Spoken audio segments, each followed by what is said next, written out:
ತುಂಗಭದ್ರಾ ಸಂಗಮದ ವಿಶೇಷವಾದ ಸ್ಥಳದಲ್ಲಿ ನಾವೀಗ ಇದ್ದೇವೆ. ಮಧ್ಯದಲ್ಲೇ ಇದ್ದೇವೆ. ತುಂಗಾ ನದಿ ಮತ್ತು ಭದ್ರಾ ನದಿ ಸೇರುವಂತಹ ಜಾಗ. ಈ ತುಂಗಭದ್ರಾ ಯಾನಕ್ಕೆ ನಿಮಗೆಲ್ಲರಿಗೂ ಸ್ವಾಗತ.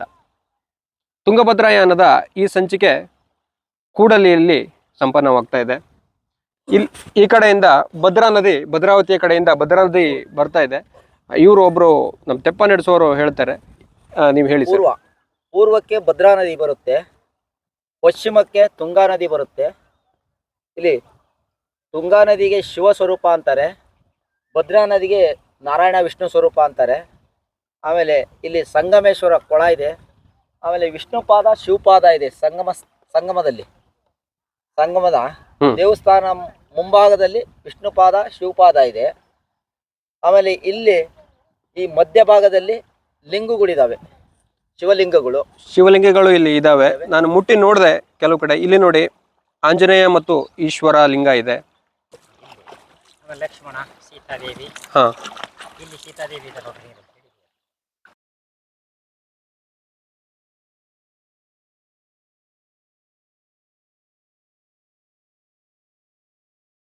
ಇಲ್ಲಿ ಸಂಗಮವಾಗುವ ಈ ಸ್ಥಳದಲ್ಲಿ ಶಿವಲಿಂಗಗಳು ತುಂಬಾ ಇದೆ ಅಂತ ಇವರು ಹೇಳ್ತಾ ಇದ್ದಾರೆ.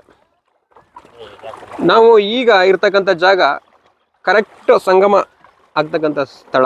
ನಿಮಗೆ ಆ ಲೈನ್ ಇಲ್ಲಿ ಕಾಣಿಸುತ್ತೆ ನೋಡಿ.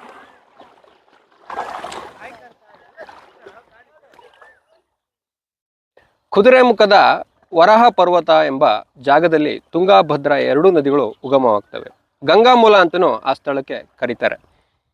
ಭದ್ರಾ ನದಿ ಅಲ್ಲೇ ಬಾಳೆಹೊಳೆ, ಕಳಸ, ಬಾಳೆಹೊನ್ನೂರು, ನರಸಿಂಹರಾಜಪುರ, ಹಾಗೇನೆ ಭದ್ರಾವತಿ ಈ ಕಡೆಯಿಂದ ಬರುತ್ತೆ. ಇಲ್ಲಿ ಹೀಗೆ ಹರಿದು ಬರುತ್ತೆ. ಹಾಗೇನೆ ತುಂಗಾ ನದಿ ನಿಮಗೆ ಪ್ರಸಿದ್ಧವಾದ ಸ್ಥಳ ಗೊತ್ತಿರುತ್ತೆ, ಶೃಂಗೇರಿ, ತೀರ್ಥಹಳ್ಳಿ, ಶಿವಮೊಗ್ಗ ಈ ಕಡೆಯಿಂದ ಹೀಗೆ ಹರಿದು ಬರುತ್ತೆ. ಇಲ್ಲಿ ಸಂಗಮವಾಗಿ ತುಂಗಭದ್ರಾ ಆಗಿ ಮುಂದೆ ಹರಿದುಕೊಂಡು ಹೋಗುತ್ತೆ. ನಾನು ನಿಮಗೆ ಕುಮದ್ವತಿ ತುಂಗಭದ್ರಾ ಸಂಗಮ, ವರದಾ ತುಂಗಭದ್ರಾ ಸಂಗಮ ಈ ಸ್ಥಳಗಳಿಗೆ ಹೋಗಿ ವಿಡಿಯೋವನ್ನು ಮಾಡಿದ್ದೆ. ಇದು ತುಂಗಾ ಮತ್ತು ಭದ್ರಾ ನದಿಗಳ ಸಂಗಮ.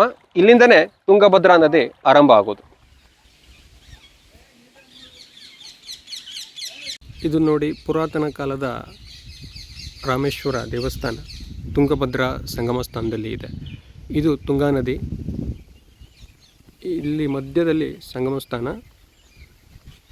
ಈ ಕಡೆ ಇರೋದು ಭದ್ರಾ ನದಿ.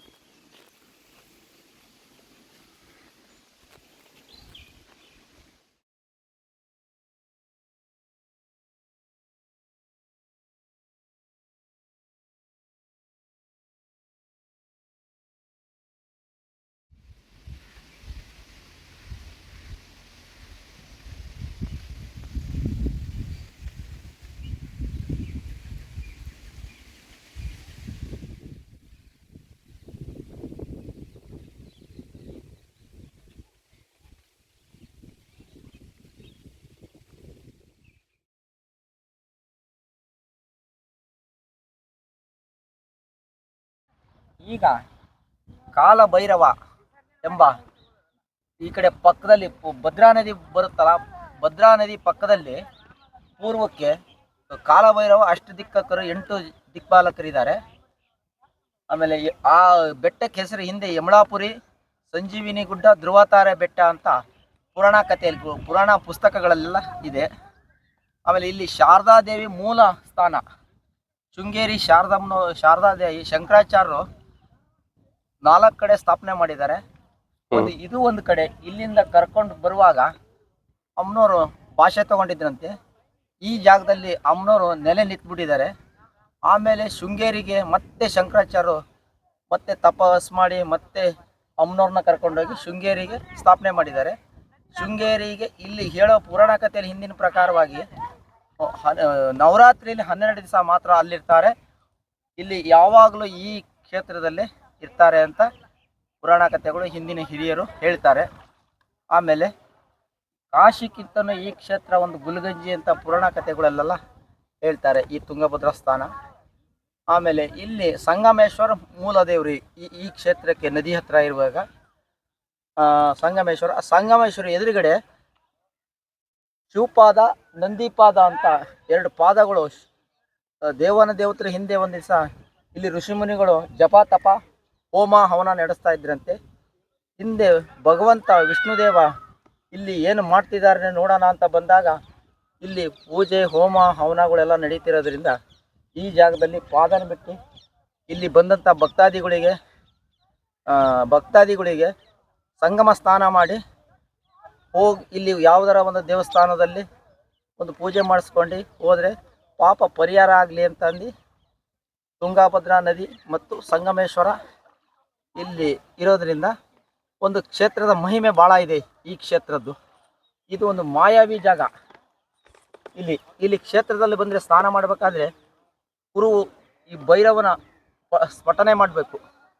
ಕ್ಷೇತ್ರ ಪಾಲಕ ಭೈರವ ತಥೋ ಭೈರವ ಲಿಂಗರೂಪಿಣಂ ಮಾಯಂ ವಿಧಂ ಕುರಂ ಭೈರವ ಎಂದು ಸ್ಫಟಿಸುತ್ತಾ ಈ ಕ್ಷೇತ್ರದಲ್ಲಿ ಸ್ನಾನ ಮಾಡಬೇಕು. ಇನ್ನು ಹೆಚ್ಚಿನ ಮಾಹಿತಿ ನಮ್ಮ ಸ್ನೇಹಿತರಾದವರು ಇವ್ರು ಹೇಳ್ತಾರೆ. ನಿಮ್ಮ ಪರಿಚಯದ ಸ್ವಲ್ಪ ಹೇಳಿ, ನೀವು ಯಾವ ಊರು, ಏನು, ಎಷ್ಟು ವರ್ಷದಿಂದ ಇಲ್ಲಿದ್ದೀರಿ? ನಾವು ಈ ಡಡೈಕುಪ್ರ ಎಂಬ ಗ್ರಾಮದಲ್ಲಿ ಹುಟ್ಟಿ ನಮ್ಮ ಹೆಸರು ರಾಮ ಅಂತ ನಮ್ಮ ತಂದೆ ತಾಯಿಗಳಿಟ್ಟಂಥ ಹೆಸರು. ನಮಗೆ ಮತ್ತೆ ರಮೇಶ ಅಂತಲೂ ಕರೀತಾರೆ. ಈ ಕೂಡ್ಲಿಲಿ ನಾನು ಒಂದು 10 ವರ್ಷದಿಂದ ಈ ದೋಣಿ ತೆಪ್ಪೋತ್ಸವ ಬಂದಂಥ ಭಕ್ತಾದಿಗಳಿಗೆ ಆ ಕಡೆ ದಡದಲ್ಲಿ ಬಿಡೋರಿಗೆ ಈ ಕಡೆ ಬಿಡೋರಿಗೆ ಪ್ರವಾಸಿಗರಿಗೂ ಈ ಕ್ಷೇತ್ರದಲ್ಲಿ ಕರ್ಕೊಂಡು ಹೋಗಿ ಸುತ್ತಾಡಿಸ್ಕೊಂಡು ಬಂದು ಪ್ರವಾಸಿಗರಿಗೆ ಕಳಿಸ್ಕೊಡ್ತೀನಿ. ಆಮೇಲೆ ಹೆಚ್ಚಿದ್ದಂದರೆ ಇಲ್ಲಿ ಯಾರ ಮಕ್ಕಳು ನೀರಲ್ಲಿ ಹೋಗಿ ಏನಾರ ಅಪಾಯ ಆಯಿತು ಅಂದರೆ ಹೋಗಿ ಒಂದು ಬಟ್ಟೆನೋ ಒಂದು ಕೋಲೋ ಏನೋ ಕೊಟ್ಟು ಒಂದು ಎಳ್ಕೊಂಡು ಬಂದು ಮಕ್ಕಳನ್ನ ದಾಟಿಸ್ಬೇಕು ಪೊಲೀಸ್ ಇಲಾಖೆಯವರು ಹೇಳಿದ್ದಾರೆ. ನೀವೊಂದು ತೆಪ್ಪನ ಇಟ್ಕೊಂಡು ಇಲ್ಲಿ ಯಾವಾಗಲೂ ಒಂದು ಸುರಕ್ಷಿತವಾಗಿರಪ್ಪ, ಏನೋ ಒಂದು ಸೇವೆನೂ ಮಾಡ್ದಂಗೆ ಆಗುತ್ತೆ ಮಾಡಪ್ಪ ಅಂತಲೂ ಹೇಳಿದ್ದಾರೆ. ಹಂಗಾಗಿ ನಾನು ಒಂದು 10 ವರ್ಷದಿಂದ ಆ ವೃತ್ತಿನೇ ಮಾಡ್ಕೊಳ್ತಾ ಬರ್ತಿದ್ದೀನಿ. ಇನ್ನು ಹೆಚ್ಚಿನ ಮಾಹಿತಿನ ನಮ್ಮ ನಾಟ್ಯ ಅವರು ಮುಂದುವರ್ಸ್ಕೊಂಡು ಹೋಗ್ತಾರೆ. ಈಗ ರಾಮ ಅವರು ಹೇಳಿದಂತಹ ಮಾಹಿತಿಗಳನ್ನೆಲ್ಲ ನೀವು ಕೇಳಿರಬಹುದು. ಅವರು 10 ವರ್ಷದಿಂದ ಇಲ್ಲಿ ತೆಪ್ಪವನ್ನು ನಡೆಸಿಕೊಂಡು ಸೇವೆಯನ್ನು ಮಾಡ್ತಾ ಇದ್ದಾರೆ. ಅವರಿಗೆ ಧನ್ಯವಾದಗಳನ್ನು ನಾನು ಅರ್ಪಿಸ್ತೇನೆ. ಎಲ್ಲರ ಕಡೆಯಿಂದ ನಿಮಗೆ ಧನ್ಯವಾದಗಳು ಸರ್. ಆಯ್ತು ಸರ್. ಹಾಂ, ಹೀಗೆ ಇದು ತುಂಗಭದ್ರಾ ನದಿ ನನಗೆ ಇಲ್ಲಿ ಭಾಳ ಒಂದು ರೀತಿಯ ಪಾಸಿಟಿವ್ ವೈಬ್ರೇಷನ್ ನನಗೆ ಕಾಣಿಸ್ತಾ ಇದೆ. ಭಾಳ ಖುಷಿ ಆಗ್ತಾ ಇದೆ. ಎರಡು ನೀರು ಮಧ್ಯದಲ್ಲಿ. ಹಾಂ, ಇದು ಗೆರೆ ಎಷ್ಟು ಚೆನ್ನಾಗಿ ಕಾಣ್ತದೆ ಅಲ್ಲ ತುಂಗಭದ್ರದ್ದು. ಅದೇ ಕೂಡುವುದು ಎರಡು ಮಧ್ಯೆ ಇದು. ಹಾಂ, ಎರಡು ಗೆರೆ ಕಾಣುತ್ತೆ ನೋಡಿ. ಹೌದು, ಸ್ಪಷ್ಟವಾಗಿ ಕಾಣುತ್ತೆ.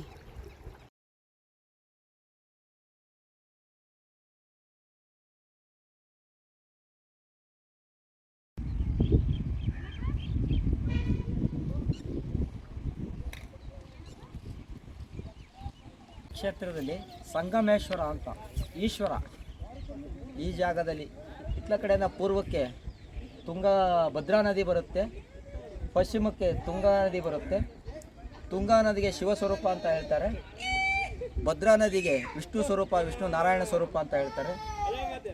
ಈ ಜಾಗದಲ್ಲಿ ಹರಿಹರ ಎಂದು ಕೂಡ್ತಾರೆ.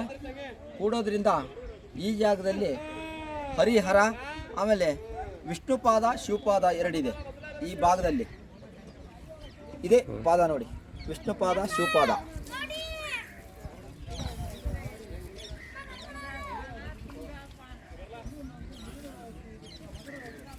ಆಮೇಲೆ ಹಿಂಗೆ ಹರಿದು ಇದು ಹೊಸಪೇಟೆ ಮಂತ್ರಾಲಯ ಹಾಗೆ ಮುಂದೆ ಹೋಗುತ್ತೆ. ಆಮೇಲೆ ಮುಂದೆ ಕುರವ್ ಅಂತ ಬರುತ್ತೆ. ಇಲ್ಲಿ ಶಿವಲಿಂಗ ದರ್ಶನ, ಕುರವ್ ಅನ್ನೋ ಕಡೆ ಲಿಂಗ ದರ್ಶನ, ಆಮೇಲೆ ಹರಿಹರ ಅನ್ನೋ ಕಡೆ ಮತ್ತೊಂದು ಲಿಂಗ ದರ್ಶನ ಇದೆ. ಈ ನದಿ ಹಿಂಗೆ ಉಕ್ಕಡಗತ್ರಿ ಹರಿಹರ ಇದು ಮೈಲಾರ ಹುಲ್ಗೆಮ್ಮ ಹೊಸಪೇಟೆ ಡ್ಯಾಮ್, ಅಲ್ಲಿಂದ ಕೃಷ್ಣಾ ನದಿ ಸೇರ್ಪಡೆ ಆಗುತ್ತೆ ತುಂಗಭದ್ರಾ. ಮತ್ತು ಹೆಚ್ಚಿನ ಮತ್ತು ನಮ್ಮ ಇವರು ಹೇಳ್ತಾರೆ. ಆಮೇಲೆ ಮೇಲ್ಗಡೆ ಹೋದರೆ ಶಾರದಾಂಬೆ ಇದೆ. ಈ ಕಡೆ ತೋರಿಸ್ತಾನ ನೋಡಿ, ತೋರಿಸಿದೆ ಈ ಕಡೆ ಪೂಜೆ ಮಾಡ್ತೀರಾ. ಒಂದೆರಡು ಮಾತು ನಾನು ಹೇಳಿದ್ದಕ್ಕೆ ಅವಕಾಶ ಕೊಟ್ಟಿದ್ದಕ್ಕೂ ನಮ್ಮ ನಟೇಶ್ ಅವರಿಗೂ, ನಮ್ಮ ಈ ಊರಿನ ಗ್ರಾಮಸ್ಥರಿಗೂ, ಆಮೇಲೆ ನಿಮ್ಮ ಎಲ್ಲ ಸಕಲ ಜಗತ್ತಿನ ಜನಗಳಿಗೂ ನಮ್ಮ ಹೃತ್ಪೂರ್ವಕ ವಂದನೆಗಳು. ನಿಮಗೂ ಕೂಡ ಸಂಗಮೇಶ್ವರನಿಗೂ, ವಿಷ್ಣು ದೇವನಿಗೂ, ಎಲ್ಲ ಕೋಟಿ ದೇವತೆಗಳಿಗೂ ನಮಸ್ಕಾರ. ಎರಡು ಮಾತಾಡ್ಲಿಕ್ಕೆ ಕೊಟ್ಟಂಥ ಅವಕಾಶ ಕೊಟ್ಟವರಿಗೂ ನಮಸ್ಕಾರ. ನಿಮಗೂ ತುಂಬು ಹೃದಯದ ಧನ್ಯವಾದಗಳು. ನಿಮಗೂ ಕೂಡ ಧನ್ಯವಾದ ಸರ್. Same to.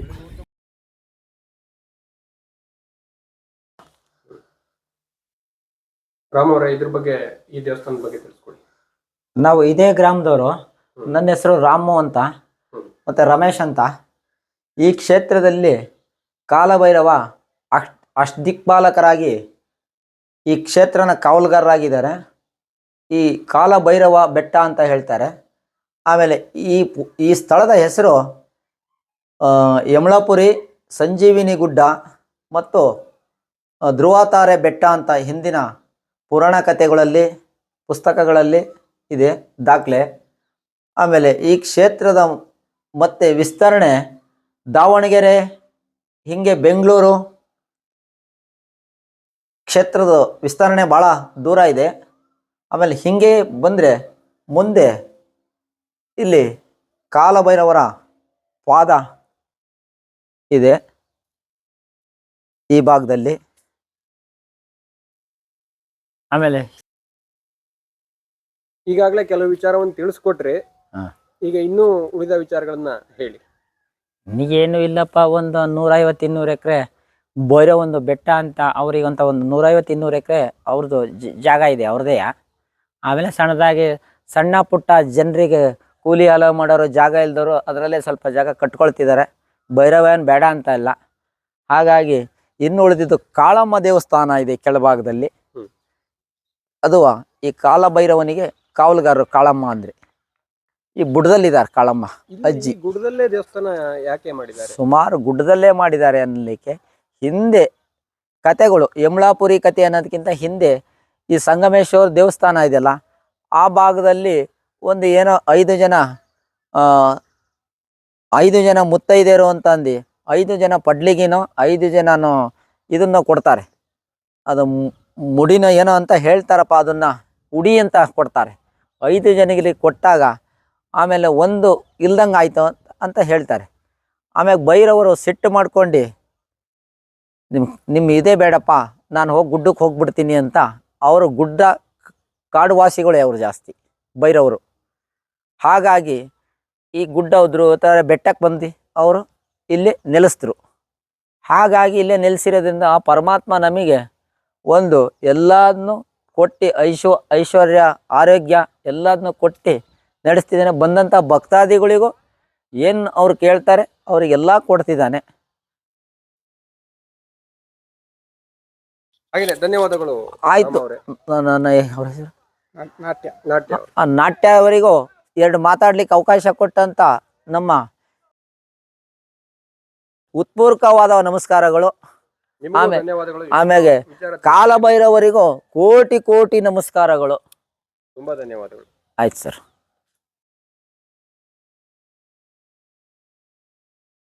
ಇಲ್ಲಿ ನೋಡಿ, ಸೂರ್ಯಾಸ್ತ ಆಗೋದು ಎಷ್ಟು ಚೆನ್ನಾಗಿ ಕಾಣ್ತಾ ಇದೆ ಅಂತ.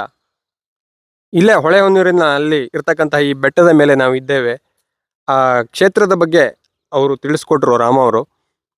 ಇಲ್ಲಿ ನಮಗೆ ಹೊಳೆಹೊನ್ನೂರು ಕಾಣ್ತಾ ಇದೆ. ಇಲ್ಲಿ ಮೇಲಿಂದ ಅದ್ಭುತವಾದ ಸೂರ್ಯಾಸ್ತ ಕಾಣ್ತಾ ಇದೆ. ಹಾಗೇನೆ ತುಂಗಭದ್ರಾ ನದಿಗಳ ಸಂಗಮ ಸ್ಥಾನವೂ ನಮಗಿಲ್ಲಿ ಕಾಣಿಸ್ತಾ ಇದೆ. ಬಹಳ ಪ್ರಶಾಂತವಾದಂತಹ ಸ್ಥಳ.